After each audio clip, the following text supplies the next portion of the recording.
Hello tout le monde. Hello tout le monde. Donc aujourd'hui on va faire, on va dire, un épisode 3 de la lecture chuchotée. Je vais vous lire 3 romans, 3 textes. D'abord je vais vous lire le premier, un extrait du premier Harry Potter à l'école des sorciers. Le deuxième texte, ça sera un extrait de 50 nuances de Grey. Je sais qu'il y en a beaucoup, surtout des femmes, qui apprécient ce texte-là. Je vais vous lire, c'est une biographie de Jackie Kennedy. Alors oui, je suis tombé sur ce bouquin-là à 1 € d'occasion dans je ne sais plus où. Et j'ai eu envie de le lire et j'ai trouvé ça tellement passionnant et à la fois choquant.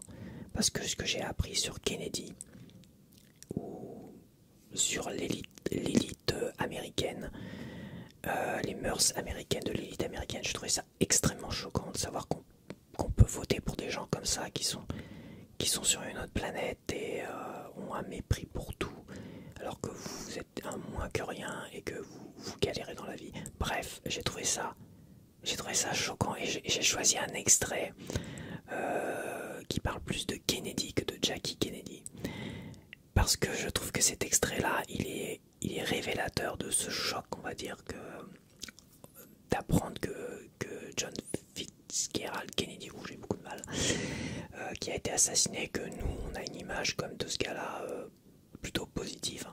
Enfin, moi, j'en avais une image positive. Quand je vois quel genre de personnage c'est réellement, je suis assez choqué. Donc, c'est très passionnant. Ne vous arrêtez pas après 50 nuances de Grey, d'accord, pour faire je ne sais quoi d'ailleurs. Continuez, vous allez voir que le dernier extrait de Jackie, il est super passionnant.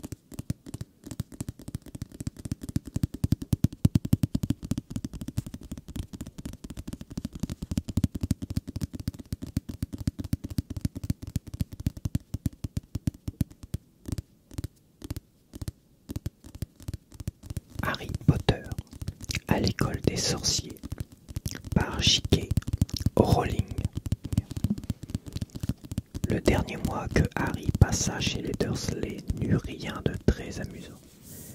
Dudley avait à présent si peur de lui qu'il ne voulait jamais se trouver dans la même pièce. Quant à l'oncle Vernon et à la tante Pétunia, ils avaient tout simplement décidé de ne plus lui adresser la parole. Ils ne l'enfermaient plus dans son placard, ne le forçaient plus à faire quoi que ce soit, ne le réprimandaient même plus, comme s'il ne le voyait plus. D'une certaine manière, c'était mieux qu'avant, mais un peu déprimant malgré tout. Harry restait dans sa chambre en compagnie de sa chouette, qu'il avait baptisée Edwidge, un nom trouvé dans son histoire de la magie. Il passait ses journées et ses soirées à dévorer ses manuels scolaires tandis qu'Edwidge allait se promener, sortant et rentrant par la fenêtre ouverte. Fort heureusement, la tante Pétunia ne venait plus faire le ménage, car Edwidge ne cessait de ramener des cadavres de souris. Tous les soirs, avant de se coucher, Harry barrait un jour sur le calendrier de fortune qu'il avait fait lui-même sur un morceau de papier accroché au mur. Il attendait le 1er septembre. La veille du jour où il devait partir à Poudlard, Harry descendit voir l'oncle Vernon pour lui demander s'il voulait bien le conduire à la gare le lendemain. Dans le salon, les Dursley regardaient un jeu télévisé et il tout sauta pour signaler sa présence. En le voyant, Dudley poussa un hurlement et sortit de la pièce en courant. Oncle Vernon ?» L'oncle Vernon grogna pour indiquer qu'il l'avait entendu. Il faudrait que je sois à la gare de King's Cross demain pour aller à Poudlard. » L'oncle Vernon grogna à nouveau. « Est-ce que tu voudrais bien m'y conduire ?» Grognement. Harry pensa que c'était sa façon de dire oui. « Merci. » Il s'apprêtait à remonter l'escalier lorsque l'oncle Vernon se mit à parler. « Drôle de façon d'aller dans une école de sorciers, le train. Les tapis volants sont en panne. » Harry ne répondit rien. D'ailleurs, où se trouve-t-elle cette école? Je ne sais pas, dit Harry en prenant conscience pour la première fois de son ignorance à ce sujet. Je dois prendre le train à la gare de King's Cross à 11h sur la voie 9 3/4, ajouta-t-il en regardant le billet que Hagrid lui avait donné. Son oncle et sa tante l'observèrent avec des yeux ronds. La voie combien? 9 3/4. Ne dis pas de bêtises, dit l'oncle Vernon. La voie 9 3/4 n'existe pas. C'est écrit sur mon billet. Ils sont fous, décréta l'oncle Vernon. Enfin, tu as de la chance. Je devais de toute façon aller à Londres demain matin. Pour le travail, demanda Harry, essayant d'être aimable. Non, j'emmène Dudley à l'hôpital. Il faut lui enlever cette maudite queue en tire-bouchon avant qu'il entre au collège. Le lendemain, Harry se réveilla dès 5 heures du matin et s'habilla d'un jean. Il était trop excité pour se rendormir. Inutile de se faire remarquer en revêtant une robe de sorcier. Il se changerait dans le train. Il jeta un coup d'œil à sa liste pour s'assurer qu'il n'avait rien oublié, vérifia qu'Edwidge était bien enfermé dans sa cage, puis fit les 100 pas dans la chambre en attendant que les Dursley se réveillent. 2 heures plus tard, l'oncle Vernon chargea son énorme valise pleine de livres et de fournitures scolaires dans le coffre de la voiture, et ils prirent la direction de Londres après que la tante Pétunia eut convaincu Dudley qu'il n'y avait aucun danger à s'asseoir à côté de Harry. À 10h30, ils étaient devant King's Cross. L'oncle Vernon mit la grosse valise sur un chariot qu'il poussa lui-même et accompagna Harry jusqu'à l'entrée des voies. C'était étrangement gentil de sa part jusqu'au moment où il s'arrêta face au quai avec un sourire méchant. « Et voilà, mon garçon, dit-il, la voie 9 est ici, la voie 10 juste à côté. J'imagine que la tienne doit se trouver quelque part entre les deux, mais j'ai bien peur qu'elle ne soit pas encore construite. » Il avait raison, bien sûr. Il y avait un gros chiffre en plastique au-dessus de chacun des deux quais et rien du tout au milieu. « Bon voyage, lança-t-il avec un sourire encore plus mauvais. Et l'oncle Vernon repartit vers la voiture sans ajouter un mot. Harry se retourna et vit les Dursley repartir dans leur voiture en éclatant de rire. La gorge sèche, Harry se demanda ce qu'il allait bien pouvoir faire. La chouette enfermée dans sa cage intriguait les autres voyageurs et il sentait des regards se tourner vers lui. Il demanda à un employé où se trouvait le train à destination de Poudlard, mais l'homme n'avait jamais entendu ce nom. Harry était incapable de lui dire en quelle région l'endroit était situé. L'employé s'énerva, croyant qu'il se moquait de lui. Harry n'osa pas parler de la voie 9 3/4. Il se contenta de demander d'où partait le train de 11h, mais l'employé lui répondit qu'aucun train ne partait à cette heure-là, et il s'éloigna en maudissant tous ces gens qui lui faisaient perdre son temps. Harry s'efforça de ne pas céder à la panique. La grosse horloge au-dessus du tableau des arrivées lui indiqua qu'il lui restait 10 minutes avant le départ du train, mais il ne savait absolument pas comment faire pour y monter. Il était seul au milieu de la gare, avec une valise qu'il pouvait à peine soulever, la poche pleine d'argent qui n'avait cours que chez les sorciers et une grande cage avec une chouette à l'intérieur. Il se demanda si Hagrid n'avait pas oublié de lui dire quelque chose d'important sur la façon dont il devait s'y prendre pour trouver son train, comme lorsqu'il avait tapé sur la 3e brique à gauche pour pénétrer le chemin de traverse. Il se demandait s'il convenait de sortir sa baguette magique pour en tapoter le composteur situé entre les deux quais lorsqu'il entendit un groupe de voyageurs parler derrière lui. « La gare est pleine de moldus, il fallait s'y attendre, dit une voix. Harry fit aussitôt volte-face. Une petite femme replète parlait à 4 garçons aux cheveux roux flamboyants. Chacun des garçons poussait un chariot sur lequel était posée une grosse valise semblable à celle de Harry, et chacun d'eux avait une chouette. Le cœur battant, Harry alla se placer derrière eux avec son propre chariot et décida de les suivre. Il était suffisamment prêt pour entendre ce qu'ils disaient. « C'est quoi le numéro de la voie » demanda la mère des 4 garçons. 9 3/4, dit une fillette également rousse qui tenait la main de la petite femme replète. Moi aussi, je veux aller à Poudlard. Tu n'es pas encore assez grande, Ginny. Ce sera pour plus tard. Vas-y, Percy, passe le premier. Ce qui semblait être l'aîné des 4 garçons se dirigea vers les voies 9 et 10. Harry l'observa attentivement, évitant même de cligner des yeux. Mais un groupe de touristes importants arriva et lui boucha la vue. Lorsque le dernier sac à dos fut passé, le garçon avait disparu. « Fred, à toi maintenant, dit la mère. »« Fred, c'est pas moi c'est George, dit le garçon. Franchement, tu crois que c'est digne d'une mère de confondre ses enfants? Tu ne vois pas que je suis George?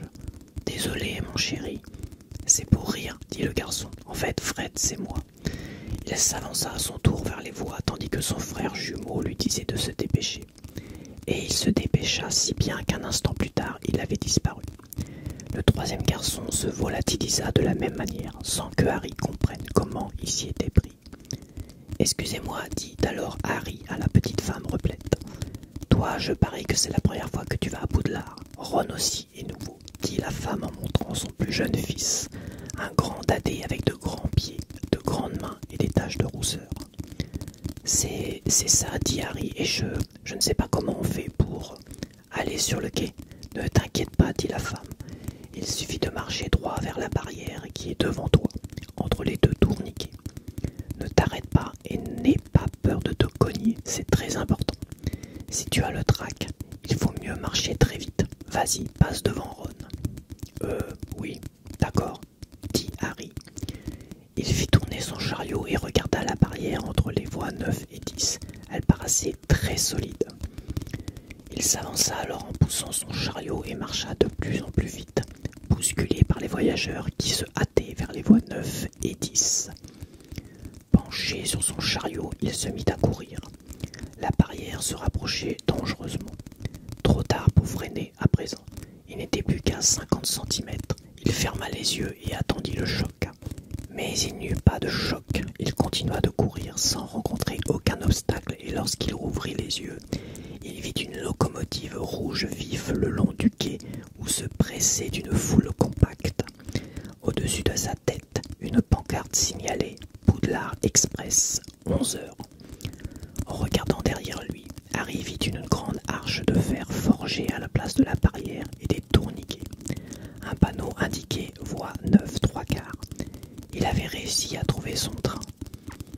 De la fumée s'échappait de la locomotive et se répandait au-dessus de la foule.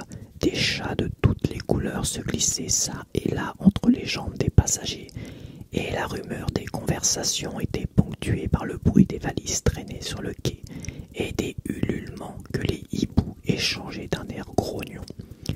Les premiers wagons étaient déjà pleins d'élèves. Certains penchés aux fenêtres, bavardaient avec leurs parents pendant que d'autres se battaient pour une place assise. Harry poussa son chariot le long du quai, à la recherche d'une place libre. Il passa devant un garçon au visage joufflu qui disait « Grand-mère, j'ai encore perdu mon crapaud. » « Neville, soupira la vieille dame.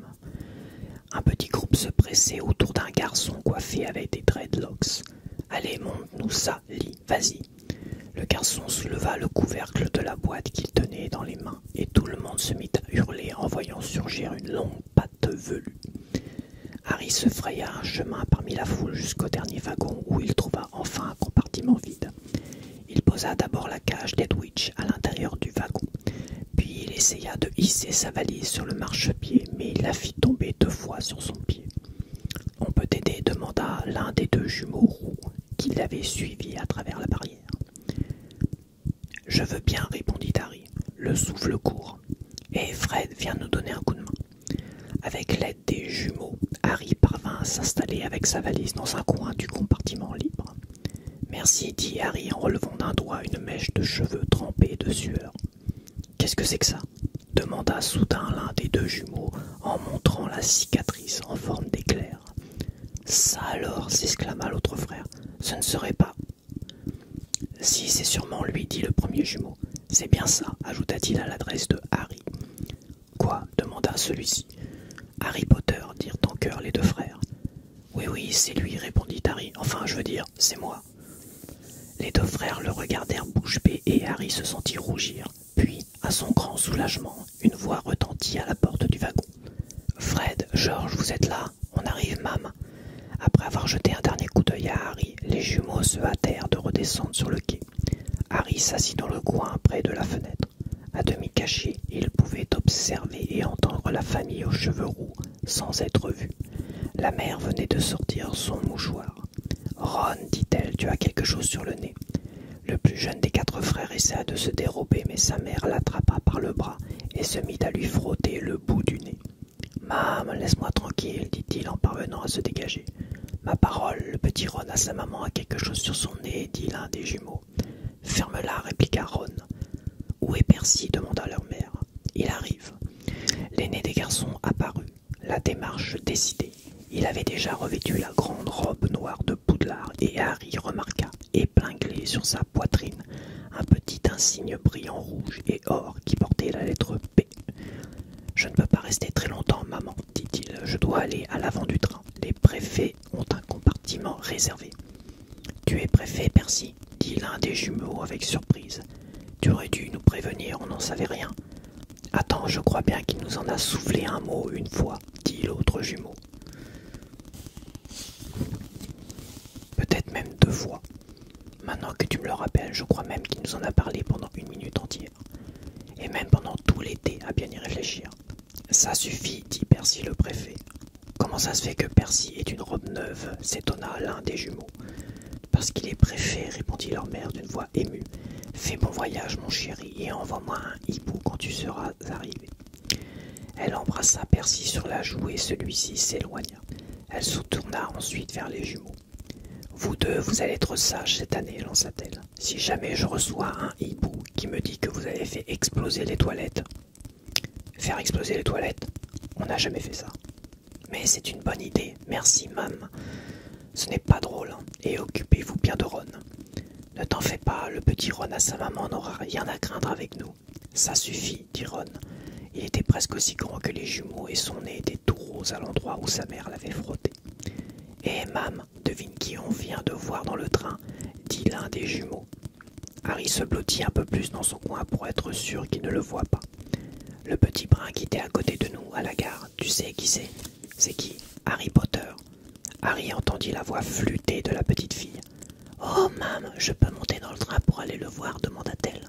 « Tu l'as déjà vu, répondit sa mère, et d'ailleurs, ce pauvre garçon n'est pas une bête curieuse qu'on va voir au zoo. Comment tu sais que c'est lui, Fred? Je lui ai demandé. J'ai vu sa cicatrice. Elle a vraiment la forme d'un éclair. Pauvre petit, pas étonnant qu'il soit tout seul, je me disais bien. Il était tellement poli quand il m'a demandé où se trouvait le quai. Tu crois qu'il se souvient de la tête qu'avait tu sais qui? Leur mère devint soudain grave. Je t'interdis de lui poser cette question, Fred. Il n'a vraiment pas besoin qu'on lui rappelle ça pour son premier jour d'école. D'accord, du calme. Un sifflet retentit. Dépêchez-vous, dit la mère. Les 3 garçons montèrent dans le wagon. Percy, l'aîné, était déjà parti s'installer en tête du train. Ils se penchèrent par la fenêtre pour que leur mère puisse les embrasser et la petite fille se mit à pleurer. « T'en fais pas, lui dit l'un des jumeaux par la fenêtre ouverte. On t'enverra plein de hiboux. Et un siège de toilette de Poudlard, ajouta son frère. Georges, s'indigna sa mère. C'était pour rire, Mam. Le train s'ébranla. Harry vit la mère des garçons faire de grands signes de la main tandis que la petite sœur, pleurant et riant à la fois, courait le long du quai pour suivre le wagon. Lorsque le train prit de la vitesse, Harry regarda la mère et la fillette devenir de plus en plus petite, puis disparaître. Les maisons qui bordaient la voie défilaient devant la fenêtre du compartiment. Harry éprouvait un sentiment d'excitation. Il ne savait pas ce qu'il attendait, mais c'était certainement mieux que ce qu'il laissait derrière lui.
50 nuances de grès par L. James.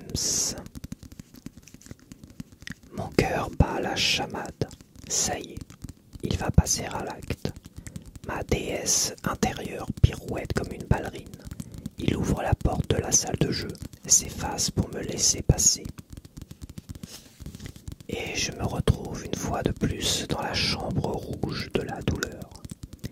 Elle sent toujours le cuir, la cire citronnée et le bois, une odeur très sensuelle. Un cocktail enivrant d'adrénaline, de désir, d'impatience et de peur me monte à la tête. Christian a complètement changé d'attitude. Il me paraît plus dur, plus cruel.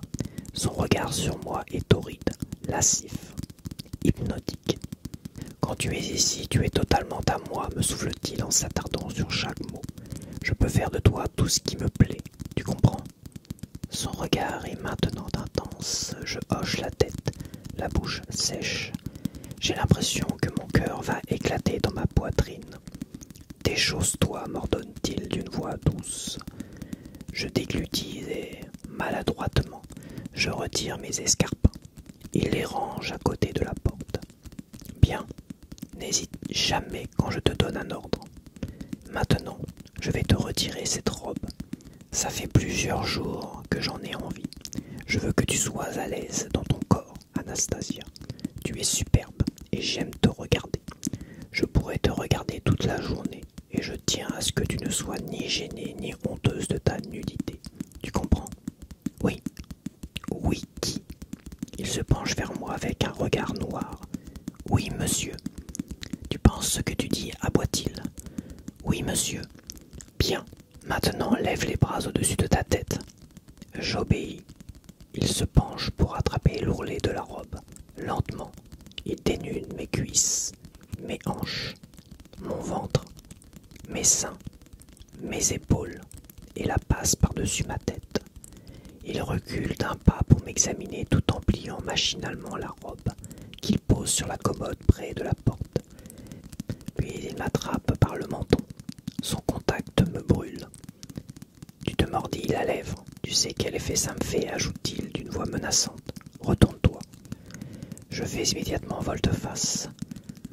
Il dégrafe mon soutien-gorge et, s'emparant des bretelles, les fait glisser lentement sur mes bras, effleurant ma peau du bout des ongles, ce qui me donne des frissons dans le dos et réveille chacun des nerfs de mon corps.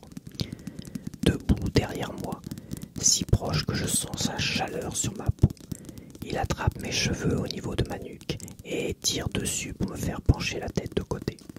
Il passe le nez sur ma nuque dénudée en inspirant profondément, puis remonte jusqu'à mon oreille. Le désir crispe les muscles de mon ventre. Ça alors, il me touche à peine et j'ai déjà envie de lui. Tu sens toujours aussi divinement bon, Anastasia, murmure-t-il en m'embrassant doucement sous l'oreille. Je gémis. Silence, souffle-t-il, pas un son.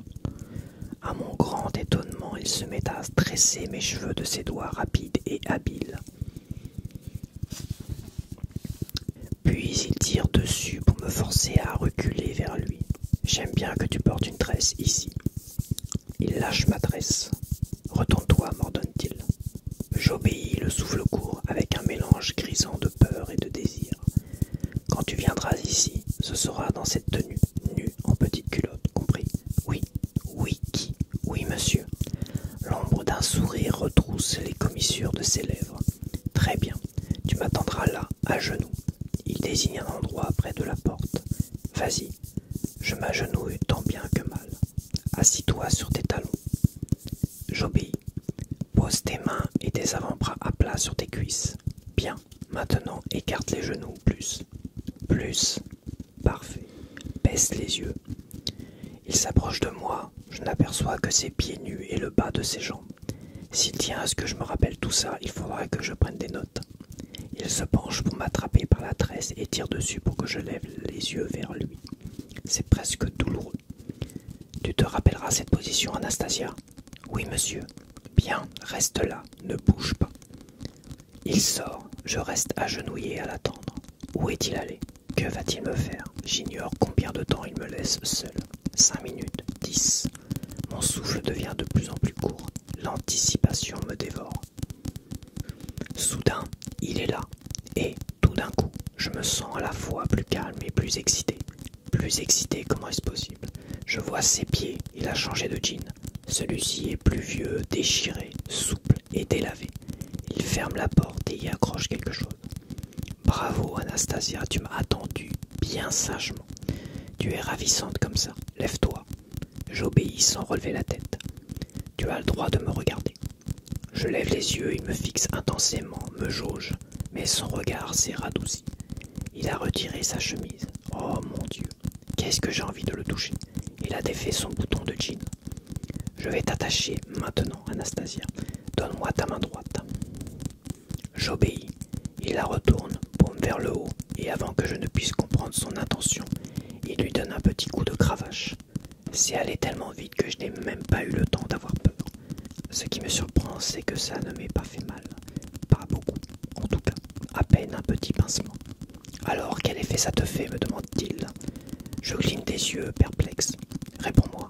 Ça va. Je fronce les sourcils. Ne fronce pas les sourcils. Je tente de prendre un air impassible. Ça t'a fait mal? Non. Ça ne te fera pas mal, tu comprends? Oui. Ma voix est hésitante. Ça ne va pas me faire mal, vraiment. Fais-moi confiance, dit-il. A-t-il lu dans mes pensées? Il me montre la cravache. Elle est en cuir tressé marron. Mes yeux se relèvent pour croiser les siens, au lui d'une étincelle d'humour. Vous satisfaire est notre priorité, mademoiselle Steele, murmure-t-il.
Jackie par David Eman, un mythe américain, Jacqueline Kennedy Onassis.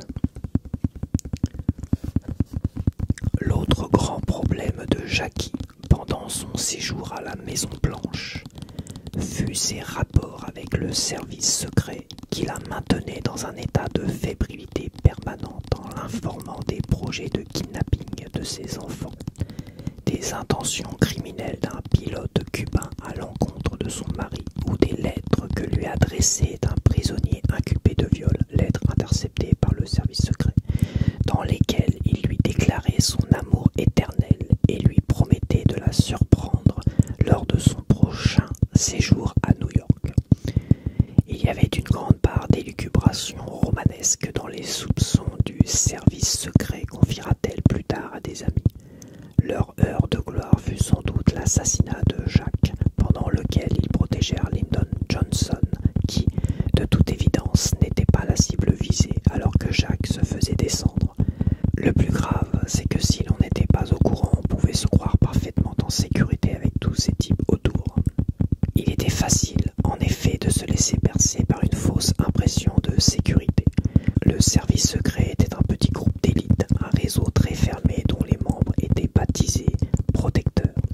Leur omniprésence était dissuasive, ils affichaient une puissance physique et musculaire totale encourageante, renforcée par un arsenal voyant qui était censé effrayer les éventuels fauteurs de troubles.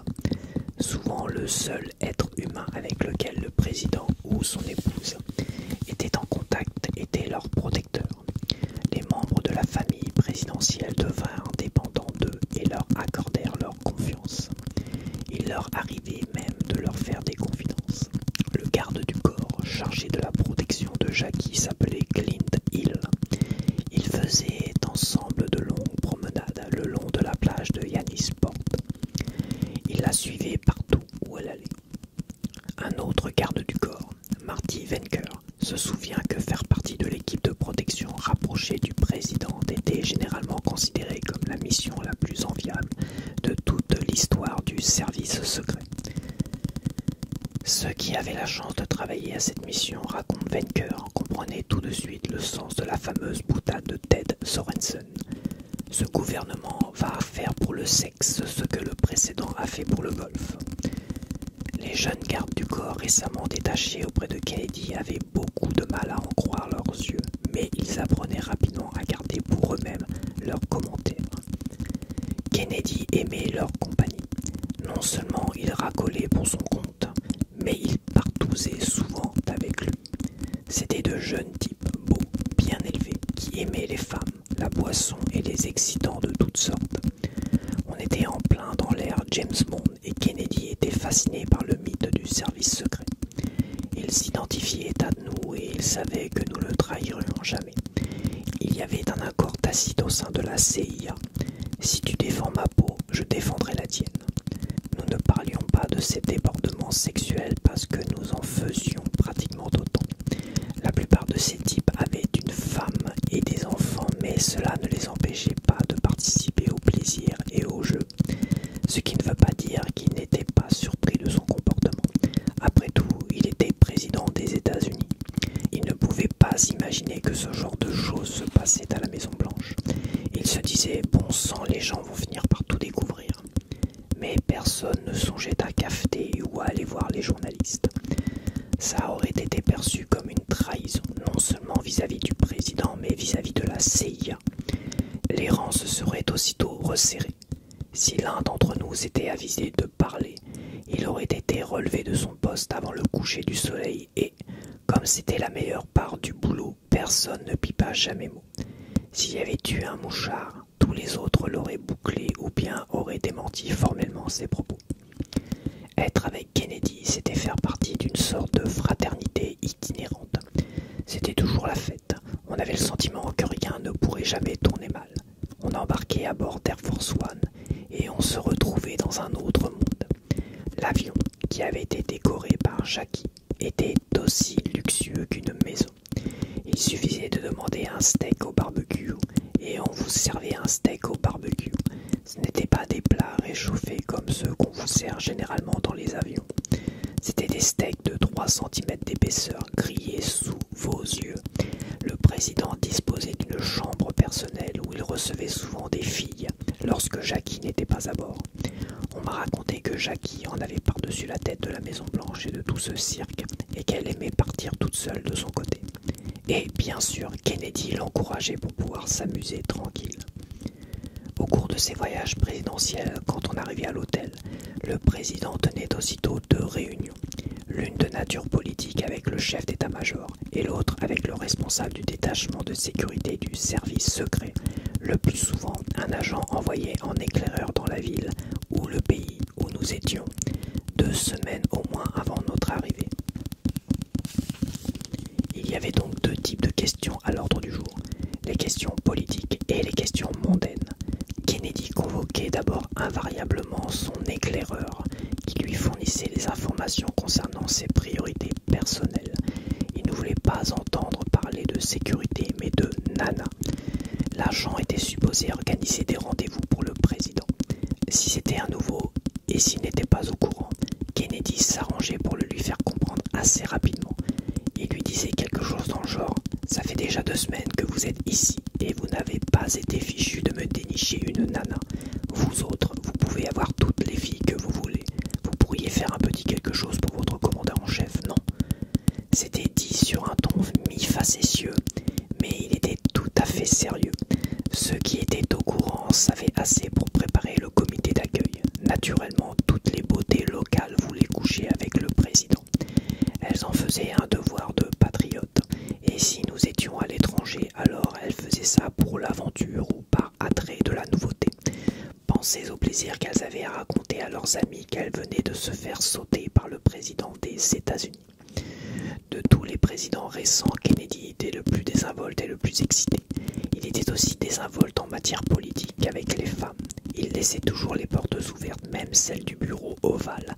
Il lui arrivait de tenir une réunion top secret, porte grande ouverte. On pouvait tout voir et tout entendre. Quand il recevait des femmes à la Maison Blanche, c'était souvent dans la piscine ou au bord. À cause de ses problèmes de dos, l'eau était chauffée à plus de 32 degrés. Son père avait commandé une fresque murale du port de Sainte-Croix au peintre français Bernard Lamotte. Et on avait installé des enceintes stéréo pour la musique ainsi qu'un système spécial d'éclairage.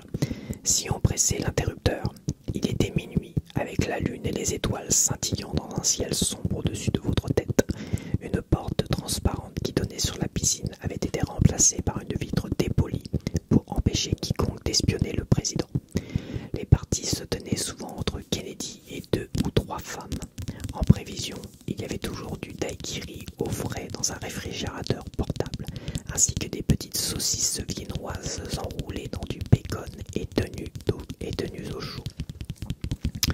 Le personnel attaché à la piscine était soit mis en congé pour la journée, soit prié de rester à l'écart. Lorsque Jackie était absente, il était parfois périlleux de prendre l'ascenseur. Un soir, le gardien du chenil se rendait au sous-sol lorsque la porte de l'ascenseur s'ouvrit et qu'une secrétaire blonde, complètement à poil, en sortit en courant.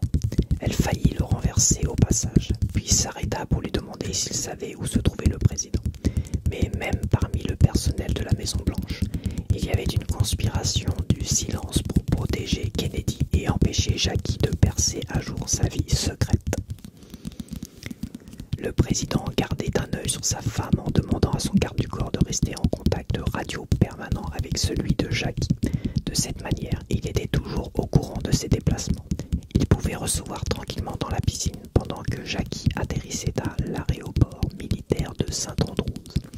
Kennedy et les filles s'amusaient jusqu'à que Jackie arrive au portail de la Maison-Blanche. Des corps nus traînaient partout. Un agent ou un huissier se hâtait de rassembler les verres et les gobelets et d'effacer toute autre trace compromettante. Kennedy restait dans la piscine où il était censé faire des exercices pour son dos, tandis que les filles étaient renvoyées par une porte dérobée. Il y a plusieurs anecdotes sur les fois où Jackie faillit le surprendre en flagrant délit. Tout le monde connaît celle de la petite culotte de soie noire qu'une femme de chambre de la Maison-Blanche trouva un jour dans le lit de Kennedy. Pensant qu'elle appartenait à Jackie, elle la rendit à la First Lady. Et lorsque Jackie vit son mari, elle lui tendit la culotte en lui disant « Tiens, retrouve la propriétaire, ça n'est pas ma taille ».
Et voilà, c'est terminé.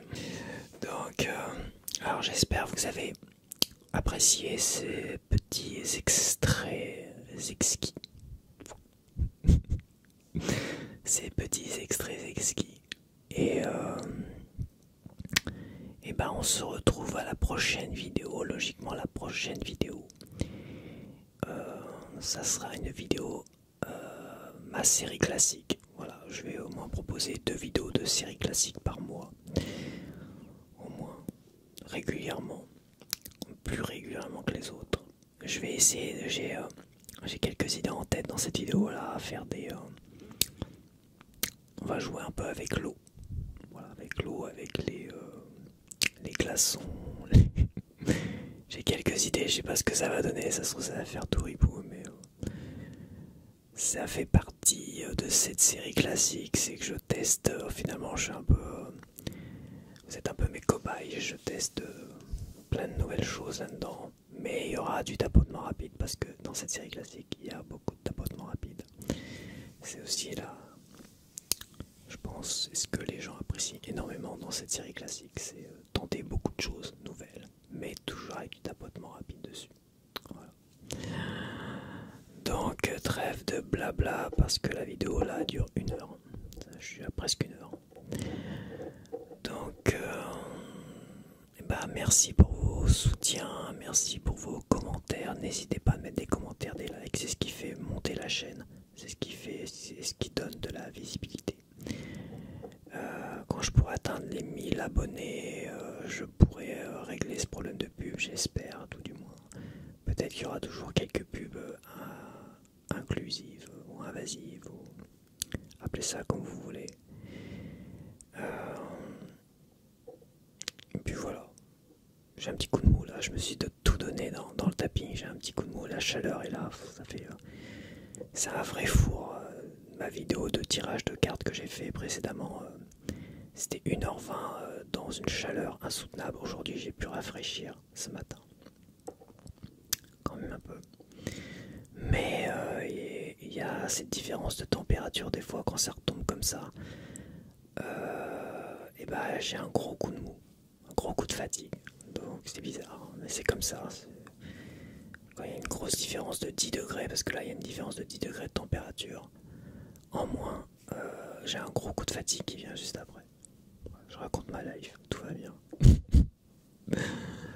Donc bah à la prochaine, je vous l'ai déjà dit 3 fois, mais c'est pas grave. Et bah voilà, c'est tout.